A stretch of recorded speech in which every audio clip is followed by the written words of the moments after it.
Well, I've been in the fitness industry for a long time. I've been a coach, and it's probably over a 30-year period. I've been active all my life. I never really thought I would get diabetes, but I've got to be, the reality is most of my family is diabetic. Out of 6 siblings, there's 5 who have been diagnosed with diabetes. So genetics plays a big part in it, but with my fitness side of things and with my training, I was really shocked to find out that I had it. I was embarrassed because I still to this day haven't told a lot of people that I'm diabetic. And I think in some ways I was even ashamed that I got diabetes. I was diagnosed with diabetes in 2007, late 2007. I wasn't on any medication or insulin at that stage. I was asked to just try and control my diabetes through diet and exercise. I eventually could not hold the HbA1c score down. That's the sugar levels that a diabetic gets measured every 3 months. And if you're basically around 7.2, 7.3, you're borderline. If you're on, say, 7.8 to 8, then they would be looking at, say, insulin, going on insulin. I went on to diaformin in January 2008. That was the year I was in training for the world titles in powerlifting. My first competition was in May 2008, and I noticed there was some changes happening to my body whilst I was competing. I was even going to the toilet in between lifts and whilst I was warming up, so I noticed that there was something majorly wrong. After that title, which I won the Victorian title, and that was the title that I qualified to compete in the world titles that year. I then went to my GP after that competition, the Victorian titles, and then they decided to put me on insulin. Now in that time, I'd also, in a 5-week period after that, I'd lost 17 kilos in body weight in 5 weeks. And I wasn't training at all because I was pretty sick at that stage. And so I had to get that under control. That became a priority. So in that time between May and the next competition, which was around July, I started seeing a dietitian, the educator, my doctor a bit more regularly, and we were able to start to stop the weight loss. And I actually put on about 5 or 6 kilos in weight through going through that process. In July I competed in the Australian titles, and I had to compete at a lighter weight because I was still under the original weight loss. I was 107 kilos when I competed in the Victorian title in May, and I was at 92 kilos when I competed in July. So I was in a different weight division. So I competed in the Australians at a lighter weight, and I still won the Australian title. I then went to the world titles in November in America. I got over to America, went in the day of the competition. They weighed me in, and because of the difference in weight, I'd actually put on another 3 or 4 kilos more than between July and November. But because I was still in a lighter weight division, there was a question over whether I could compete in the world titles because I was at a different weight level. After going back through my records, they decided I was able to lift because I'd already had a competition that year at the lighter weight, and that was the Australian titles, and which I'd also qualified to be able to lift in the world titles, so I still did the right totals, and they allowed me to lift, and I won the world title at the different weight division. I stayed on the same regime up until 2013. That was with my insulin. When I went on insulin, I also went off the diaformin. I'm only on insulin, not on any tablets, even now. I believe that I was put on the wrong insulin regime from the start, because I was put on the same regime as my mother-in-law, who's 75 years old. And I think that we've both got very different lifestyles. And I think that because I was put on the wrong regime from the beginning, it took years for this to come out, but I started having complications about 5 or 6 years after I started on my insulin. And I think that that was caused from the beginning. My understanding now is I started having trouble with my feet. It's called glycosylation, and it's where the sugar builds up on the nerves at the extremities of your body, in my case in my toes. And I started to have problems with my feet. That's when I really started looking at my diabetes really closely and trying to take control of myself. I didn't understand when they first threw all the information at me. I just thought, right, I'll just rely on the doctor, I'll rely on the educator, I'll rely on the dietitian. And really by relying on them and not understanding what they were doing was detrimental to me. In 2011, I started having a lot of problems. I had 3 close family members die in a close proximity. My business started to go downhill, and I started suffering from depression. I shut my business down in June 2011. I then went on and saw my GP, who subsequently put me onto a psychiatrist, and then they put me onto medication Zoloft. Whilst I was on that Zoloft, my blood sugar levels started to get really out of control. I was at 7.5 in June 2011. By the time I'd been on Zoloft for about just over a year, my sugar was at 11.3. Now, no one, including my psychiatrist and my GP and my educator, told me that that tablet could put my sugar levels up. Okay? Now, I think that was remiss of them not to tell me that. We've gone through a few professionals there. I then decided on my own to go off the Zoloft. I didn't talk to my GP or anything. I just went off cold turkey. My next HbA1c went from 11.3 down back to 7.5 just by making that medication change. So I decided that that was a good move. And at that point in time, my doctor had to agree with me. At that point then, that's when I started feeling my feet was coming into a problem. Now maybe if it wasn't for that medication, maybe my feet may not have got to that stage. But anyway, it did, and that's what drove me to start wanting to get control. I believe I could have lost toes or a foot or a leg. I know diabetics who have actually lost limbs, and the way I was feeling, I was really panicked. I'm thinking, right, I'm going to lose my feet, I'm going to lose a limb. I started to really, really get scared. And this disease, diabetes, was really honing in on me and closing in on me. And that's why I really wanted to get everything under control.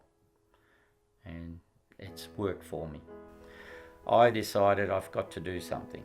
So I started putting this little plan together that I was going to change my regime, I was going to get my sugar under control, I was going to take control.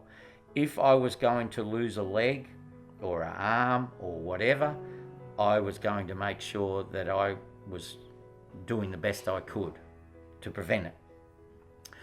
I didn't want to sit back and let it happen. I wasn't happy with my GP because of the regime I was on. I was at 11.3 and he still hadn't done anything.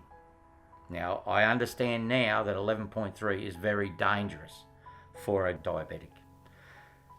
Why wasn't anything done? I was not just scared, I was very angry. And I was prepared to change my GP to get something done. I wasn't going down without a fight. So I started getting all this information together. I started getting ideas about what sort of insulin there was different sorts of insulin that were available. Was I on the right one or the wrong one? I started trying to work out. I started thinking about, I'm an elite athlete. Maybe I should be looking at other athletes who are on different regimes. And I started finding out there was one in particular who jumped out at me. It was Stephen Redgrave, the rower for England, who won 5 Olympic gold medals. He's diabetic. He's also GP, I think. And his wife's an endocrinologist. And she put him on a totally different regime to what I was on. And I thought, right, that was where I modelled where I wanted to go. So I decided there and then I was going to do something about it. So I started doing a lot of research on the internet. I started to believe that I was on my regime that I was on with my diabetes was incorrect, and I needed to go and get proof of this to show my doctor that I wasn't happy, and I needed to get proof to show them that I needed change and why. And I thought, well, there can't be one size that fits all.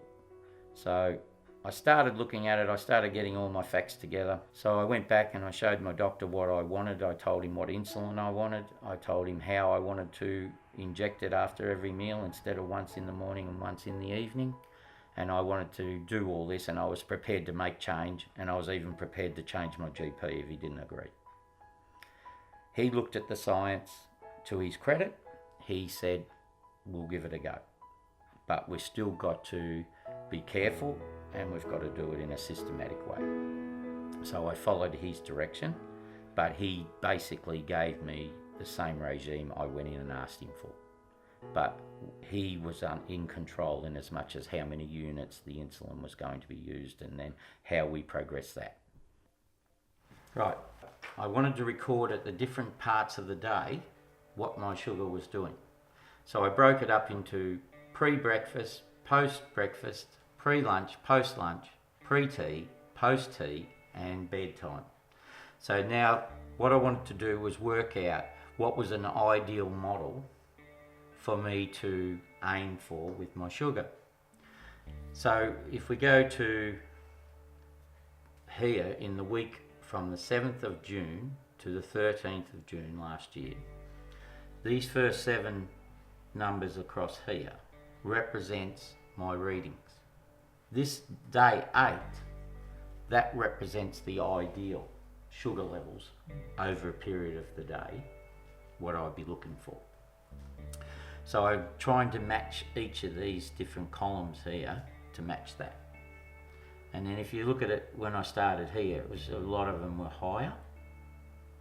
Then as I got closer and closer, my model started to match and get below the ideal. So I was now trying to find out how I could match that ideal. And that's how I went about starting to do all this. And it brought the sugar down. So my ideal was not as good originally, but by the end of my research period or my recording period on this program, the ideal started to get better. So I still found that I had a problem in the evenings. See the purple ones here. So then I just started to close in on the problem areas, and that's how I started to get my sugar under control more. By the time I got to this stage, my sugar was down to 6.5 from 9. So I was really happy with that. But I also, to look at the other side of it, was my training, how my training was being affected with my sugar. So if you look here, I've got the 3rd of the 6th, and I injected 1.25 hours before I trained.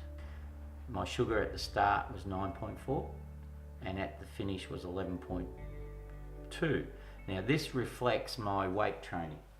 Okay, because when you're doing your weight training, you're obviously increasing the stress levels of your body.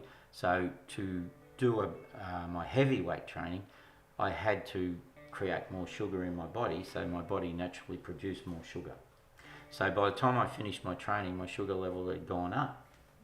So I would take my sugar again later on. My sugar would be an hour later, would come back to probably around 6. I also had to work out how much sugar I may have needed to do my training. So if my sugar levels were at, say, 6, and I was going to do 2 hours of training, I would then need to probably have a couple of snakes or jelly beans to lift my sugar levels up. And down here I have my back and shoulders. You can see I was even recording how many carbohydrate portions I was taking before training. So I was fiddling around with it, trying to find a good base for myself. Then I had to look at the other side of my training, which this is now my cardio. So I was doing a short run here of say 1.6 to 2 Ks. And you don't have to do a lot. So if your sugar's at 10, you just go for a short run or a little bit longer walk, and it can already impact on your HbA1c levels by 2 or 3 points a day, which over a 3-month period, so that's 7 days a week, 12/7, that's 84 readings of 2 or 3 points. And that's a major impact on your HbA1c, and that could be the difference between going on insulin and just having medication, or even not going on medication. So just by doing exercise, it does have a major impact on your sugar levels. Now when that all started, my HbA1c was 9.1. Within the next 3 months, after the recording and keeping control of what I was doing, my next HbA1c was 6.5. So in a 3-month period, I brought it down from 9.1 to 6.5. But I've kept my blood sugar levels down now. My last 3 readings has been 6.5, 6.7 and 6.6. And now I've got it under control. And it was only when I started to try and learn more about it and understand it that I started to get the control, because then I could put all the changes into place, the lifestyle changes that were needed. And just changing that injection time, that was important. And then by them saying, right, you can use your own judgment with your insulin levels at the injection to help control your sugar. Then I started feeling like I was in control of what I was doing. Before I didn't. I just followed blindly along, taking the same amount of insulin day and night, and just relying on that to work. Most of my success as a powerlifter has come in the last 10 to 15 years, when I got more serious about it. It's a big part of my life, and it's got me into being a personal trainer, and I'm coaching young kids now and young adults in powerlifting now, and I'm enjoying that side of it. I really enjoy helping people, and that's the whole side of it. I really love helping people and helping them achieve their goals and show people that you can be strong. I think there's a lot of people who become they have a sense of hopelessness, that they've gotten to the stage where they can't even prick their fingers, because with the sugar problem, the blood's not reaching their fingers. So now they've got to inject it, prick their hands or other parts of their body to get blood to come out. And really, what scares me about it is that they've allowed it to get on to that stage. And then when you say to them, what's your HbA1c? And they might say it's 8.5. And I've tried to get it down. I've been diabetic for 10 years and I've tried to get it down. And they've just lost all hope. And then they're just saying, well, I've given up on it. And I'm just not even bothering. And then you can see that with the nerve damage in their feet, the nerve damage in their hands, they're going to lose limbs. And even that's not enough for them to say, well, look, okay, I've still got my hands, I've still got my feet. What can I do to just stay intact? And that scares me. The people they just lost all hope. And I think that we need to get some more hope put back into them, so they go from hopelessness to hopefulness. And that's where I think that, people are slipping under or getting through the cracks or going under the radar. They need to be pulled up and say, right, you're at a level now where you don't feel very hopeful about it, but let's try and keep it where it's at now without it progressing any worse. 1, it's nothing to be ashamed of. 2, you are responsible for your own control of it. Thirdly, go out and find out more about it. You are unique, and sugar reacts differently to different people. So you need to attack it from a different angle. So with your GP, and you have to really work in close with your GP. I'm not saying you have to take over and cut the GP out. No, you still have to have the right medical advice there. But your GP can only help you as much as you are prepared to help yourself as well. I think doctors need to look at the patient as an individual, not as a model that they've got in the book or whatever. So I think in my case it was when I went back to the GP with the regime I wanted and giving him the right information so that he felt comfortable in allowing me to make that change. Then that's when I started getting better control over my life. And the important part there is you've got to control the diabetes. Don't let the diabetes control you.